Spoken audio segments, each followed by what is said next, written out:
It was approximately 12:15 when I entered the Johnson County Community Health Clinic. I was there for an appointment I had set up weeks ago, just a routine checkup. It wasn't a new place for me. I had been there a couple times before. However, the place had an odd nostalgic feel to it, as if it were a location from my childhood or something. And I could never pinpoint exactly what this feeling was or where it came from. As I walked in, an overwhelming feeling of deja vu swept over me. The hum of the flickering fluorescent lights, the white tile flooring, the muted beige paint that colored the walls. I noticed that there was a TV mounted in the corner, a smaller flat screen that was playing a short PowerPoint slideshow on loop of ads and events that were being held by the clinic.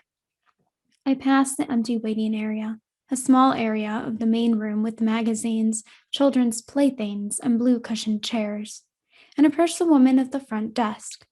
She was sitting in her bluish gray office chair, looking at a spreadsheet on the same Windows XP desktop they'd had since 2008. There was a sign in sheet on the counter in front of me. I have an appointment with Dr. Pebbins, I asked. What time? 12:30, I replied. She began typing something into her keyboard. Ah, yes, she responded. Gary Johnson? Mm-hmm. Yes, I'll tell the doctor. Please fill this out. She handed me a clipboard, which held a simple fill-out form. I walked back to the waiting area, took a seat, and began to fill out the form. I was about halfway done with filling in my information when I slumped back in my chair. I hadn't gotten much sleep the night prior, and I was exhausted. As I slumped back, I noticed something very peculiar. My head never hit the wall. In fact, it felt like it went in. I got up, quite frightened, and looked at the wall. Nothing. Not a single hole or dent had been made in the wall by my head. So I reached to touch the wall, and my fingers went through it. I recoiled in shock. What the hell was that? I thought, as I reached to touch the wall again, only to find my fingers clipped through once more. Then suddenly I lost my balance, tripped, and fell directly through the wall.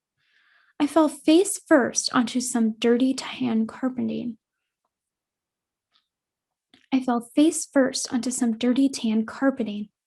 Upon getting back up, I realized that I was in a completely different room.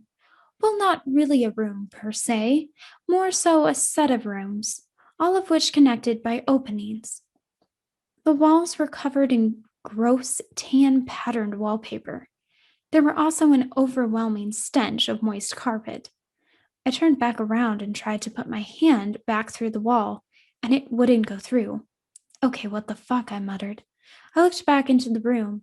There were no windows, no doors, nothing on the walls, other than that disgusting wallpaper, of course. It was completely empty, aside from a singular plastic blue school chair. At this point, the only thing going through my mind was fear, and the repeating thought of, I need to leave, on loop in my head. I started running through the rooms, desperately trying to find an exit, but to no avail. There was no exit. Was this my permanent location until I died? No, there had to be a way out. I wasn't just going to be left here, right? Eventually, someone would notice that I was gone.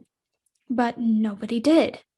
Then in the distance, I heard footsteps, but not those of a human's, at least not a normal human. Alongside the footsteps was a gurgling snarl, like that of an angry animal. I began to run. I ran as fast as I could from whatever the hell was approaching me. I didn't want anything to do with it.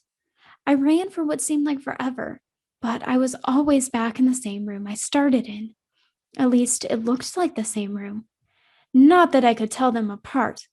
So I sat down, defeated.